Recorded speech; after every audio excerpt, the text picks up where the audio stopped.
We've talked about getting into airline flight school, we've talked about how hard ground school can be and what that covers. Now it's time to start actually flying. This is my journey from Florida, all the way from the first flight to the first solo. How hard actually is it, and how long does it actually take until this point?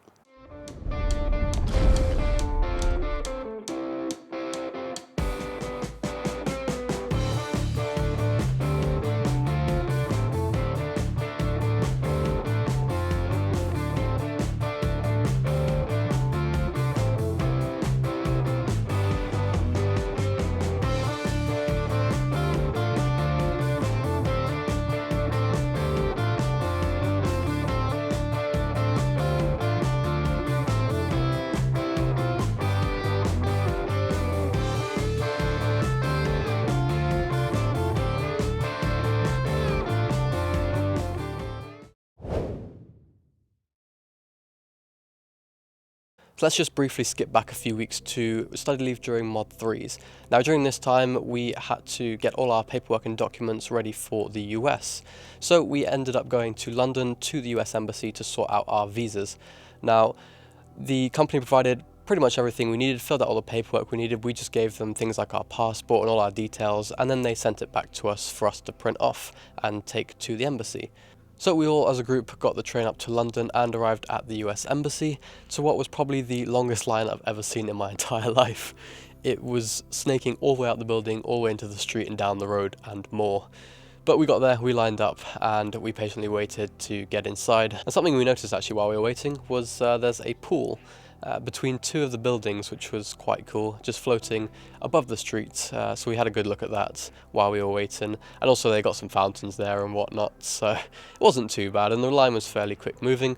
But once we got inside, it did take quite a while. There's 4 stages to what we did, and each stage is like a different booth that you go to. One, you give them the paperwork, then they ask you some questions. Another one, you do your fingerprints, and so on and so on. So we were there for pretty much the entire day. So just be aware of this, because it is, for us, it was during our study leave, and to miss out a whole day during the final study leave felt like the biggest piece of time missing in the entire world. Even though realistically it's only a day, it somehow felt like you really wanted to be revising the entire time. So it was actually a little bit anxious to get back from London and get back to studying, but it won't be too bad. Just be aware that you might be losing out a day when you get to that final study leave to do this. So between finishing ground school and leaving for the US, we had around 2 weeks to spare. Now for me, because I didn't have anywhere to stay in the UK, I ended up staying in the accommodation all the way up until a couple of days before the flight, as the company does provide it pretty much up until the entire time. Again, this could be dependent on the flight school, but for us that's what we had. So spent this time just relaxing, de-stressing from the exams. Ended up playing a lot of darts with one of my other mates actually down one of the pubs quite a bit, and then I was also packing up all of my stuff from the accommodation. Then it was time to get going. We were sent the flight details and the boarding pass and all of that by our training company, and then just arrived at Heathrow Airport, hopped on a Virgin Atlantic flight and hopped all the way over to the US across the pond. Now interestingly, this is the first time I actually went across the Atlantic very high up north and down past New York. Usually when I go across the Atlantic, you go sort of just somewhere in the middle, down towards the Caribbean area, but because it was Florida, we actually ended up going all the way up to Canada area and then came down via New York down the coastline, landing into Orlando International Airport at a very, very nice sunset. Also noticed it was Florida because you could start to see some familiar cumulonimbus clouds, some convective activity, and those type of clouds that seem to just wander around dropping heavy, heavy rain in one spot particularly, which was actually very, very similar to how the weather is at home. So for me, that was quite a nice welcome to the States. So we all then got off the plane. There were actually a few of us on that flight. Some people flew out on different airlines and over a couple different days, but when we arrived, all of us who were on that flight met up at baggage control and then headed out to the airport to basically meet up with the taxi that had been arranged for us by the company as well. So it was a very easy transition from leaving ground school to arriving in the US. They pretty much sort out everything for you. You just send them all the information they ask for, they deal with it, and then they send you everything you need back to get there. Now we were actually waiting a little bit because the taxi who had come for us in the first place had actually left because it had taken so long for us to get through immigration, because some of us got to go through the fast line and some of us got to go through the very slow line and were actually interrogated about why we were here, and we just had to explain we were just doing flight training and stuff, and they were just making sure it checked out with our visas that we got. And when we arrived, it was actually quite a lot of thunderstorms in the area, as you can expect going into summer in Florida. If you ever lived there or ever been there, you know exactly what I'm talking about. So we all got in the taxi and had a very wet drive to the accommodation. Now, funnily enough, when we actually arrived, the power was off, but it's literally, I kid you not, as soon as we stepped onto the sidewalk right by the accommodation, the whole building lit back up and the power came on. So it was quite weird. It was like a sort of magic trick in a way. But luckily it came back on so we could head to our room, sort ourselves out and see what we were doing, because it was dark by that point already. We were each given a roommate, and my roommate actually wasn't coming till the next day, so I had the apartment for myself the first night. So I got the key, went up in there and had a little look around, and then decided which bedroom I wanted. I ended up messaging my roommate to ask him which bedroom he wanted, because one had a bath and one had a shower, depending on which room you chose. He wanted the bath, and I was pretty happy with that because the one with the shower was actually a little bit bigger, the room in that one, so I didn't mind that at all. So I went in, put my stuff down, and it was kind of furnished but kind of not. So it had beds, it had, one of the rooms had a table, I'm assuming from a previous person who was there. It had a TV, cabinet, kitchen, but there was a couple plates, nothing really much. So there was literally nothing there. There was no toilet paper, no plates, cutlery, cooking stuff, obviously no food. There was fresh bed stuff though that we could put on our beds if we didn't bring our own. There was no towels. There's literally, nothing at all. So this created a little bit of a problem when I arrived, because I didn't have any food after traveling for the whole day. I didn't pick anything up before I left on the flight, didn't have anything for the bathroom. At least I had toothbrush, toothpaste, but I didn't have any toilet roll. I didn't have anything to cook or anything. So what I ended up doing was I went down and was actually invited to the communal barbecue area by the pool that the accommodation had, and a couple of people who were there from classes previous to us welcomed us and got us some burgers and stuff like that. So that was pretty nice. But if you can, take something with you, otherwise you're probably going to be very, very hungry before the next day. So didn't end up doing that much actually that night. Got some food, came back to the apartment, unpacked a little bit, and then pretty much went straight to bed because absolutely exhausted after a full day of traveling. You know how it is. And we were up next day for a shopping trip to Walmart. So next morning, bright and early, the bus came around to pick us up. We all hopped on and went to Walmart. Now it's really funny because a lot of people had never been to Walmart before, having never been to the US. So for them it was quite funny to see their faces when they walked into Walmart, seeing how huge the place is and how much stuff is there.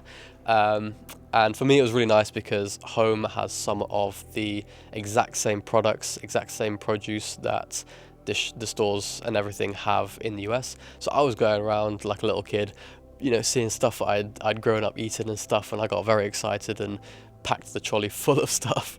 Also bought things like pots and pans, plates, cutlery, and one of the best purchases I made, I bought some hard plastic plates, like reusable hard plastic plates and bowls and stuff, and they were 50 cents each. So I stocked up on all of those, and it only cost me about $3, $4, so that was an elite find. It was actually surprising. We were there for probably 4 hours because the bus gave us so long to get everything we need, but we actually needed a lot of stuff, food and all the stuff for the apartment as well. So we all had quite a full trolley by the end of it, and quite a big bill was racked up at the checkout.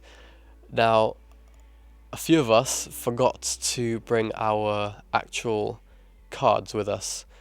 So the Walmart we were at didn't actually have contactless, and I know a lot of the stores in the US don't. A lot of them are getting them nowadays, but the one we were at didn't, and only one guy with us in our small little group had a card. So we ended up paying him, transferring him the money, and he paid for all of us. And it was a bit of a faff and made quite a lot of chaos because we were all at one checkout, getting him to run around and pay for us all, and we were paying him back. But we managed to get everything sorted, and we waited outside for the bus. Again, took us like half an hour to pack the bus full of stuff, and it took 3 or 4 trips to pack it. Then when we arrived back at the accommodation, it's only like a 15-minute drive, We then each helped each other take all our stuff up to each's apartment because no one could carry all of their stuff. So we did 2 or 3 trips per person, with the 4 or 5 of us carrying as much as we could. And I best believe I didn't need a workout that night. It was, yeah, we did quite a lot. And that was pretty much it for the first day. They were just getting us settled in nicely, and my roommate actually arrived that evening. And again, he arrived and missed a warm-up trip, so we ended up arranging another one for the next day.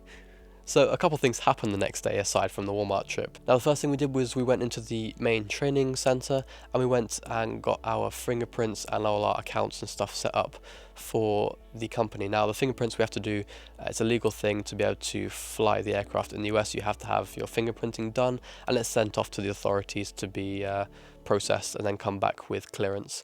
Now this clearance for some of us was very quick, only took a week or 2, but I know from some of the other groups it took up to 6 weeks to get their clearance. So they were waiting 6 weeks before they could get their hands on the aircraft, which I can't imagine that. You must be dying to fly at that point. You've gone through the whole of ground school and you just want to fly. You're there, you can see the aircraft on the flight line and you just want to go, but you don't have your fingerprint clearance. So this is why some people, before they left, they got it done in the UK and got it sent off and then got it back. So they already had clearance before they went. However, me being someone who's not from here, don't have a car, I wasn't able to go and drive to get it done. And I think they do it up at Red Hill or somewhere around there. There's a guy who does it.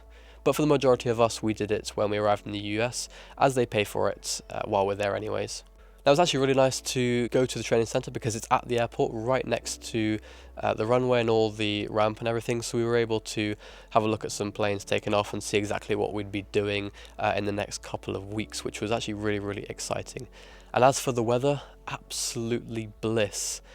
Now, Florida is very similar to the home weather for me, and it was so nice again to be back in a tropical climate again. Nice and humid, nice and warm, starting to go into summer, and it was such a nice switch up from the UK where we'd been in ground school, dark, dingy, raining, cold pretty much every day. So it was so nice to be able to see and feel the sun again. Yep, so then after that we went back to Walmart for round 2 and once again racked up the bill, but luckily this time remembered to take our cards with us so we could pay. And that was pretty much it for the first 2 days. They just give you a bit of time to settle in. They send you everything you need to know. You get emails, they update you constantly with what's going on, and they give you all the times that you need to get on the bus and stuff for each of the things that you'll be doing. So after that, there's a little bit more of admin you've got to do. We went to get our FAA Class 1 medicals, as we had a UK Class 1 medical, but this doesn't allow us to fly in the US. So we had to go get our US Class 1 medical, which was actually easier to get than the initial Class 1 UK medical, which, if I remember rightly, took me 8 or 9 hours in the medical centre, whereas the US one, we were only there for an hour or 2. And then from there, we went into the training centre for the proper welcome day once everyone had arrived. We got the usual tour of all the buildings, we got a tour of the dispatch area, the flight line area, and sort of orientation to show us where we'd be doing stuff and what we'd need for it. And they gave us some different materials and stuff. And then we ended up going to the flight shop to get our flight equipment that we'd need for the training. This included all your maps, all your navigation equipment, a headset, which we'll get onto that in a minute, and a bunch of other stuff like that, like a fuel strainer, dipstick, everything, literally everything you could need, checklists, the list goes on. We did actually have to wait a few days for this, and we were really excited to get them, but they didn't have all the bits together because they buy everything separately, then put it in a bag for us, and then give it to us like so. From there, we then go on to what we call mass briefs. So mass briefs are basically ground school lessons that prepare you for the different flying stages that you'll do. So this initial one was an introduction to the rules and regulations in the US, some stuff to do with the aircraft we'd be flying, which was the PA-28 Archer Mark III, fitted with the G1000 glass cockpit, which are very, very nice aircraft if you've ever flown one, and some other things such as procedures and some basics that we'd need on our first few lessons.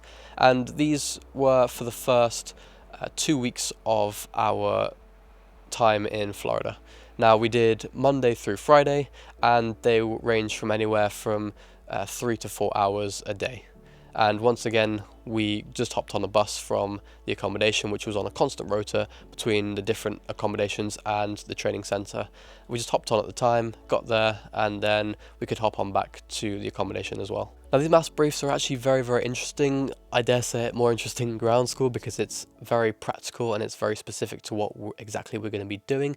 However, it's going to feel like so long during those couple weeks before you get on the flight line. It's like, we just want to start now, but I promise it does end and you do eventually get in the aircraft quicker than you can know it. And one final bit of admin we did whilst we were doing the maths briefs was we got our FAA US student pilot certificate license sorted. So we sent that off and we got that back a couple weeks later. It's a little card that you get and it's very cool. It's very snazzy. Again, don't worry, they help you with this. They tell you everything they need from you. You give it to them, you fill out the forms, and then they send it off for you. So no need to worry about doing any of this yourself. So you may be thinking, well, if you're not doing lessons the entire day, all day for the time you're doing maths briefs, what else did you do? Well, a couple things.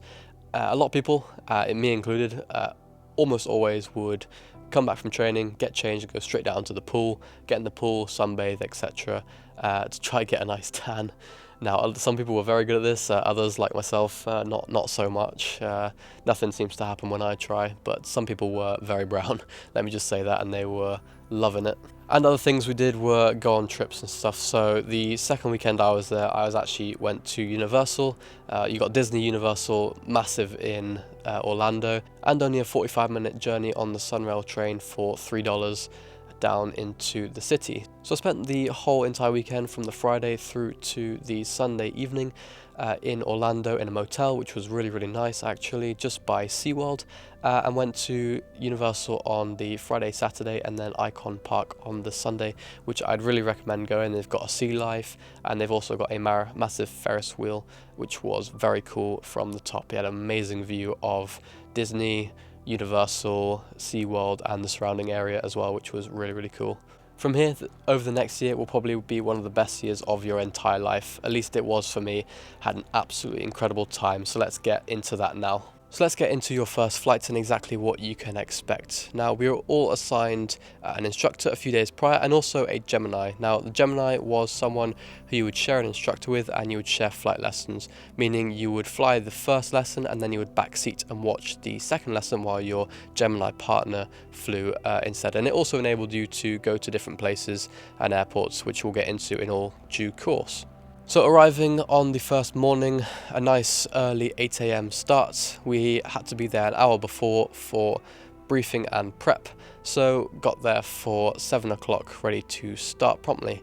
Grabbed one of the classrooms with a whiteboard, and then our instructor joined us and we had a little introduction. During this time we were given a dispatch sheet to fill out, and it had various things for the flight, the details, the mass and balance, the route that we would be flying, the I'm safe check, and then it had to be signed off by your instructor and also by the dispatch. So we were shown how to fill one of these out, and it was a little complicated at the start, but you get the hang of it pretty quickly, and you've got to fill one of these out for every single flight you do.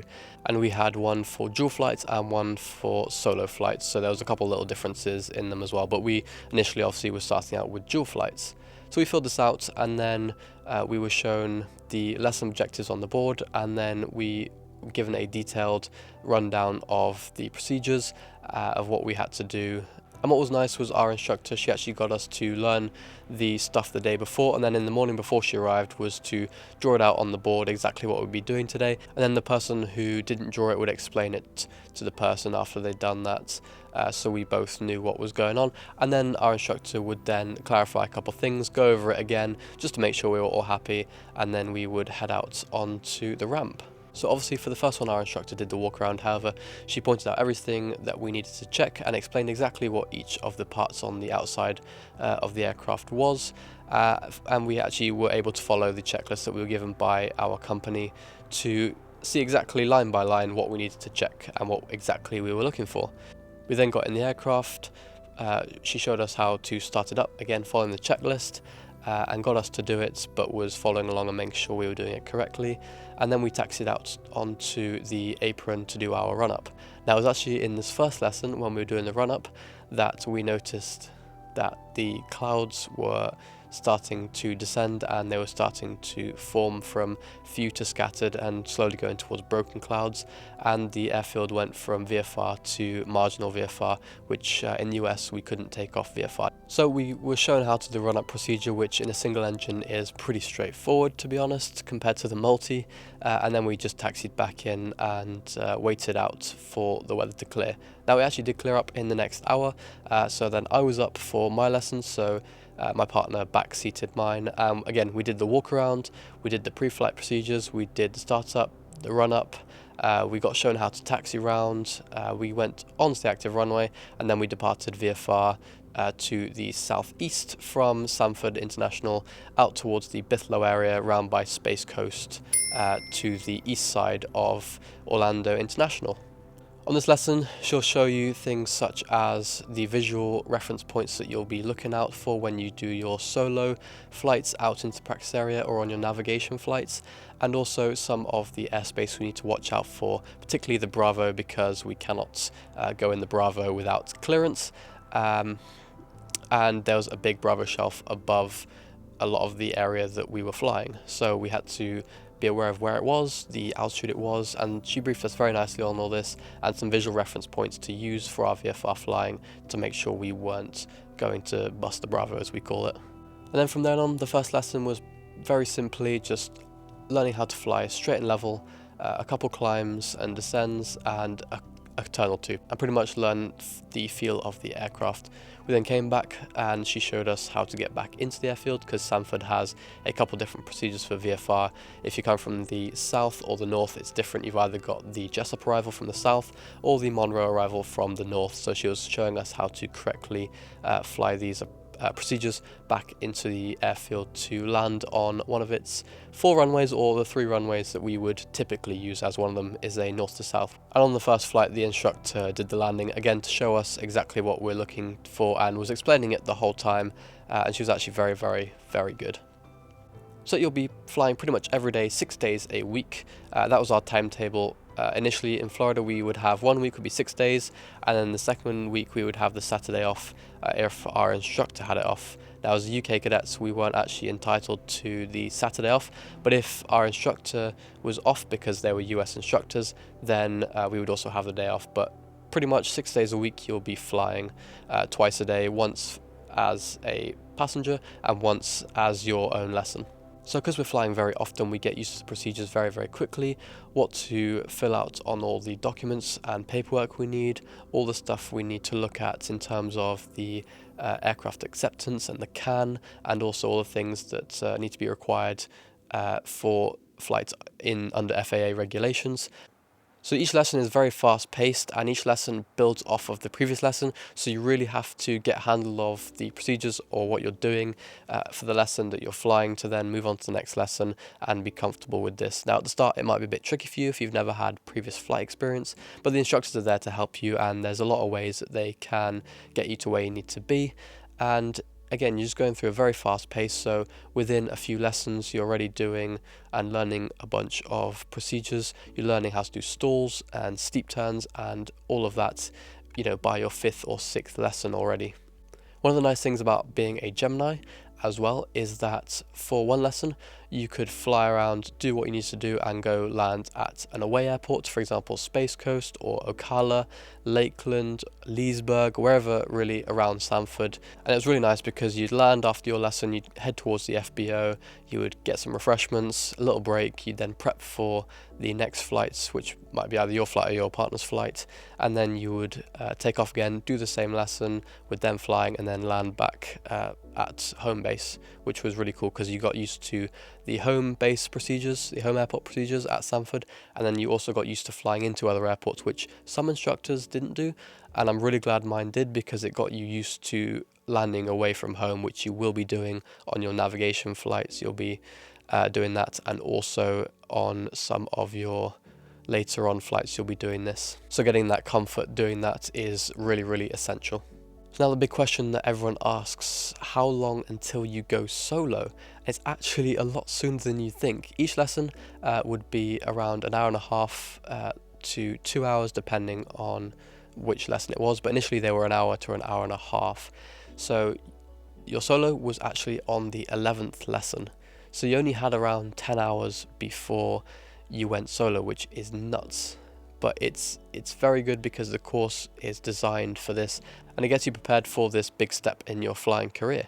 So leading up to your solo, you'll then start looking at circuits. You'll do normal circuits, you'll do a flat plus circuit, you'll do a glide approach. So this is simulating an engine failure while you're in the traffic pattern. So you're getting prepared in case on your solo you or in the future you have an engine failure. It's showing you how to land back safely on the runway. You'll do short field takeoff, you'll do soft field takeoff and landing as well, and all the different types of circuits that you can do to get you very familiar with the aircraft, the procedures, and also get nice and comfortable and build confidence to your first solo. You might also be thinking about the radios as well and how you get comfortable with those. Now, my advice for this is just to go for it. If you make a mistake, you make a mistake. You know, the airport, the tower, the ground controllers, they know we're training, they know we're going to be making mistakes, and they're only there to help us and to keep us safe. So my advice, just go for it. A lot of people write scripts. They write a whole script and then they fill in, the blanks as and when they get the clearance, and then they look and they read it back.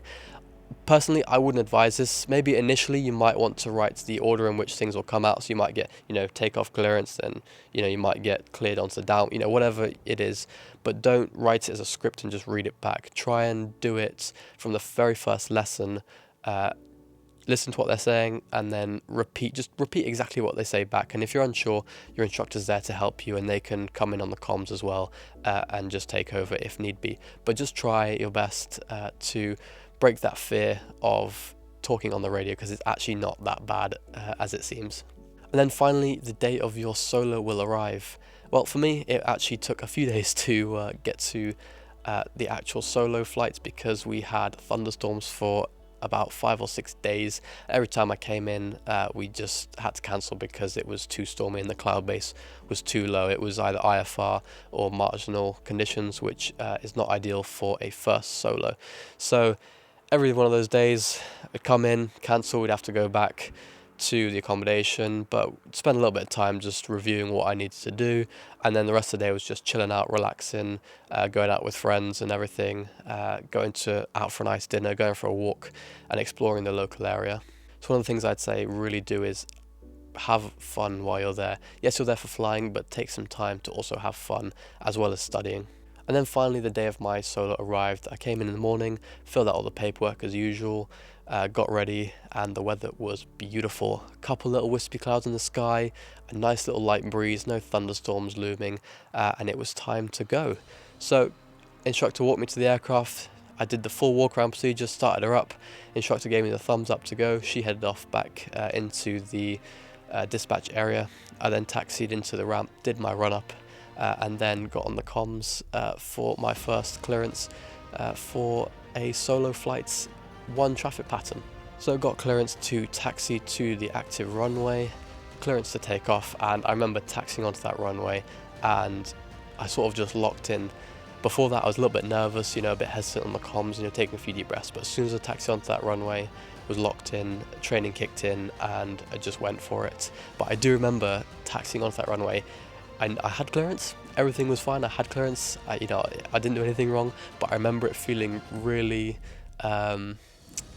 not illegal, but I felt like I was not allowed to be on the runway in a plane by myself. It was such a strange feeling, having flown with someone the entire time, now being in a plane by myself, about to go up and fly around and then come back to land. It was just a mental, it was nuts in my head, it just didn't make any sense, but put that throttle forward and then took off from centre, right hand turn into the crosswind, and then end up on the downwind on the southerly runway for one singular traffic pattern. Now, I was on the downwind and I heard the famous call, extend downwind, and of course I'm thinking, oh no, I just want to come in and land. So I'm on the downwind, I slow the aircraft down just so I don't go miles past the airport and get lost, way down and get forgotten about, but slowed it down and luckily only after a few seconds got cleared to turn base and then final to land on runway 90 right at Sanford.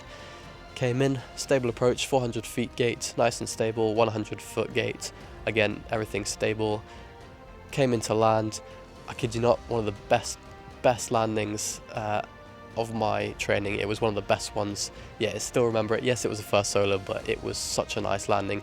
And I know everyone always says this, my instructor even said, everyone always says that. And I think the reason is because there's only one person in, so the aircraft's a bit lighter. Not that my instructor was heavy or anything, which I did clarify with them when they looked a bit offended. But you're a bit lighter, so when you're coming in and you're flaring, you just get a little bit of a softer touchdown, but it was really, really nice. Slowed it down, brought it back, and just that feeling of, oh my god, I've just done that is incredible. You'll never forget your first solo and how it made you feel.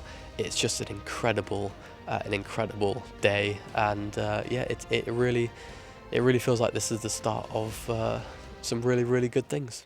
Now, next episode, we're going to be looking at some more of the tougher stuff. After your first solo, things really, really do ramp up again, and things start kicking into a higher gear, and a lot of procedures and a lot more stuff comes up. So we're going to get into that all in good time. So stick around for the next episode. Thank you very much for watching, and see you.